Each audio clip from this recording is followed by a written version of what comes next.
Right now, halfway across the world, history is quietly and loudly being made.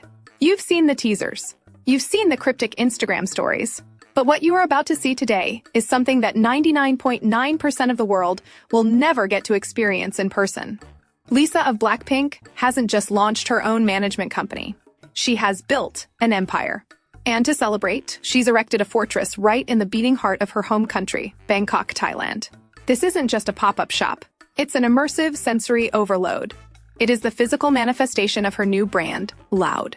If you're sitting at home in New York, London, Paris, or anywhere else in the US or Europe right now, I know exactly what you're feeling. The FOMO is absolutely agonizing. You're endlessly refreshing Twitter, TikTok, and Reddit, trying to piece together blurry photos and out-of-context clips just to see what is hiding behind those massive obsidian black doors.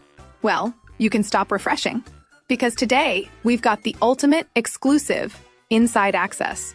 We have leaked footage, insider descriptions, and a literal room-by-room walkthrough of the LLOUD Bangkok pop-up. We are talking hidden Easter eggs for hardcore lilies, premium merch that is already reselling for triple the price online, and, wait for it, a secret, very important person room that allegedly features an unreleased audio track playing on a loop. Yes, you heard me right, an unreleased track. Is it a new single? A collaboration? We're going to break down exactly what people are hearing inside that room. But you have to stick around until the end of the video, because the details are going to blow your mind. Buckle up, because we are taking you inside LLOUD. Chapter 1. The Intro and the Monumental Shift. Before we step through those heavy doors, we need to talk about the absolute gravity of this moment. Why is this pop-up so incredibly important? To understand the space, you have to understand the mastermind behind it. For 7 years, Lalisa was arguably the most globally recognized weapon in YG Entertainment's arsenal. She broke YouTube records, she became the face of Celine and Bulgari, and she brought K-pop to the global mainstream in a way few artists ever have.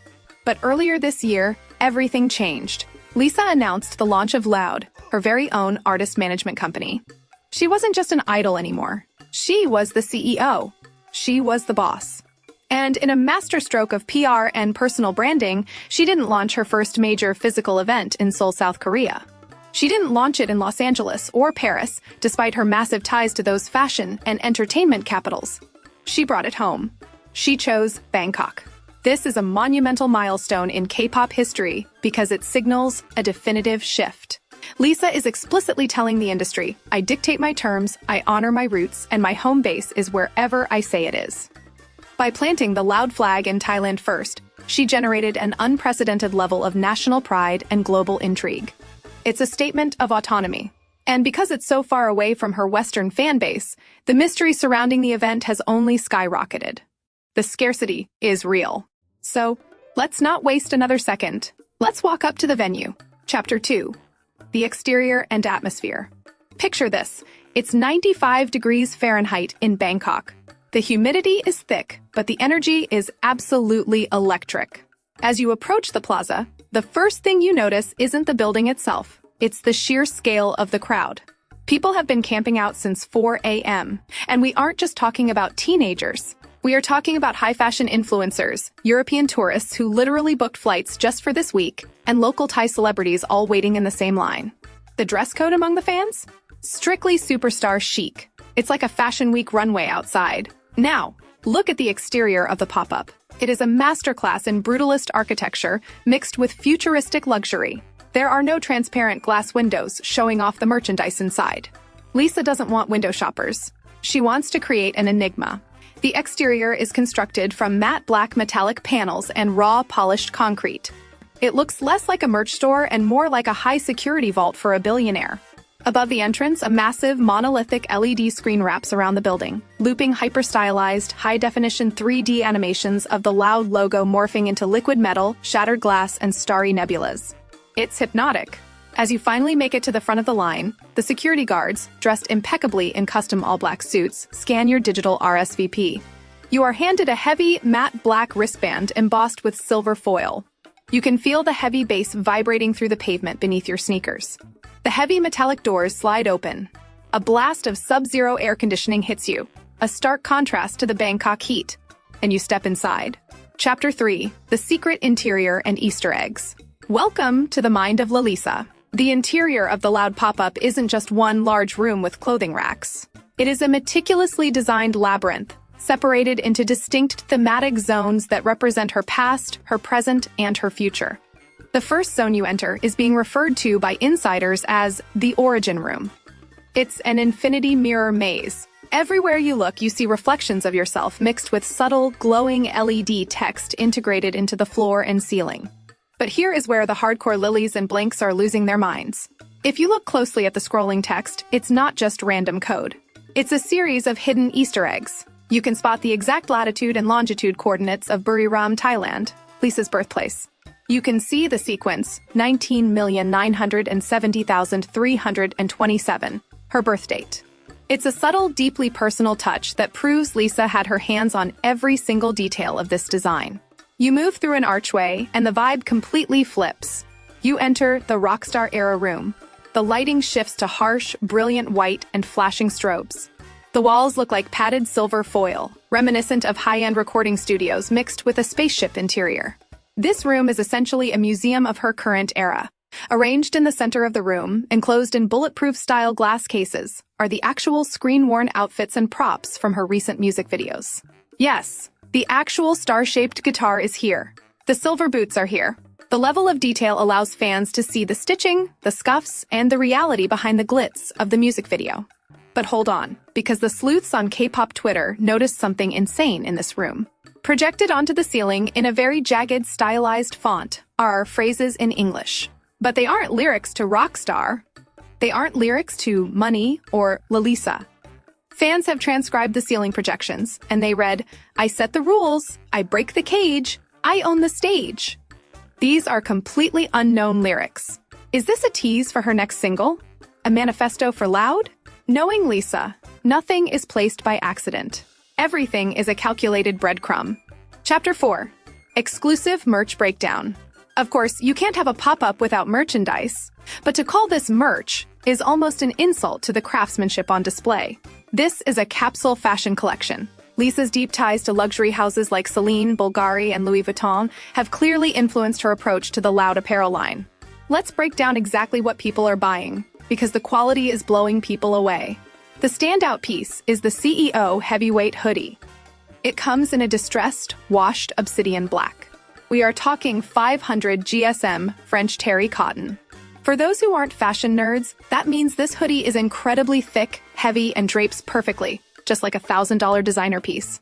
The LLOUD logo is tonal and thickly embroidered across the chest, so it's subtle, but undeniable. The price? About 120 Eustachius and Sabas, or 110 euros. For K-pop merch, that is a premium price point. But for luxury streetwear, it's a steal. Then there are the accessories. Matte black baseball caps with a heavy brushed steel buckle at the back. Star-shaped, solid metal keychains that double as jewelry. But the holy grail, the item that is causing absolute chaos at the registers, is the exclusive LLOUD vinyl. This is a translucent, blood-red 7-inch vinyl containing a special instrumental mix of her recent tracks, completely exclusive to the Bangkok pop-up. They are only selling 500 copies a day. Right now, as we speak, these vinyls are hitting the resale market on eBay and grailed in the US and Europe for upwards of $800 to $1,000. And this is where the genius of the exclusivity kicks in. By restricting this high-quality, highly desirable merchandise to a single physical location in Asia, the demand in the Western markets has gone nuclear. US and European fans are literally hiring personal shoppers in Bangkok, paying massive proxy fees just to get their hands on a single t-shirt. The quality justifies the hype, and the scarcity drives the frenzy. Chapter 5. The Business Move and Global Domination. Now, let's take a step back from the flashing lights and the expensive hoodies. Let's talk about the cold, hard business strategy behind this pop-up, because it is brilliant. Why did she do this? And why now? When Lisa chose not to renew her solo contract with YG Entertainment, the industry held its breath. Leaving a Big Four agency is a massive risk. But Lisa didn't just leave, she leveled up. By founding LLOUD, she retained 100% ownership of her masters and her image. Shortly after, she partnered with RCA Records in the US. This wasn't a standard record deal, it was a partnership with her company, LLOUD. This gave her full backing from a massive American label while maintaining complete creative control. And let's not forget, she's making her acting debut in Season 3 of HBO's The White Lotus, which just so happened to film in Thailand. This Bangkok pop-up is the physical proof of her new business model. She is no longer marketing herself as just a K-pop idol, she is marketing herself as a global luxury brand, a tech-forward CEO, and an untouchable pop culture icon. By hosting this deeply curated premium event, she is communicating to her US and European partners, brands, film studios, and record labels that her pulling power is immense. She doesn't need a massive agency machine behind her to shut down a city block. She can do it on her own. This pop-up isn't just about selling merch, it's an investor showcase disguised as a fan event. It proves her standalone equity. Chapter 6, the climax and the very important person secret. But everything we've talked about so far is public knowledge for anyone who waited in line. Now, we are going to dive into the rumor that is currently setting the K-pop industry on fire. Deep inside the pop-up, past the merch tables and the mirror mazes, there's an unmarked door. Most fans walk right past it, assuming it's a staff-only storage closet. But a few VIPs, industry insiders, high-ranking Thai officials, and close friends of Lisa have been seen entering this door. This is the secret, very important person room. And according to two separate sources who managed to get inside, this room isn't just a lounge. It's a listening session. Those who entered report that a completely unknown, unreleased track is playing on a continuous loop inside this room. It's described as a heavy, dark R&B track with English lyrics and a rap verse that sounds incredibly aggressive, unlike anything she released under YG. Is this the next single under RCA Records? Is it a collaboration with a massive Western artist? The rumor mill is churning out names like Rosalia, Doja Cat, and Megan Thee Stallion. And to make matters even more chaotic, there is a massive rumor floating around the staff that Lisa herself will make a surprise, unannounced appearance in this exact very important person room on the final day of the pop-up. If that happens, you can expect the internet to completely break. Lisa has completely rewritten the playbook for what a solo K-pop artist can achieve. The LLOUD Bangkok pop-up is more than a store, it is a cultural monument. It's a statement of power, independence, and an unapologetic celebration of her roots, packaged in a masterclass of luxury branding. For those of us in the US and Europe, the FOMO is painfully real, but it only makes us more excited for what she brings to the West next. Now, I want to hear from you. If you could instantly teleport into the LLOUD pop-up right now, what is the very first thing you are grabbing? Are you dropping $120 on that heavyweight CEO hoodie? Are you fighting people for the exclusive translucent vinyl? Or are you trying to sneak your way into that very important person listening room? Drop your answers in the comments below. I read every single one. And if you want to stay ahead of the curve with the deepest dives, exclusive leaks, and the real business behind K-pop and global celebrity culture, make sure you hit that subscribe button and turn on notifications. You won't want to miss what we uncover next. Stay loud, and I'll see you in the next video.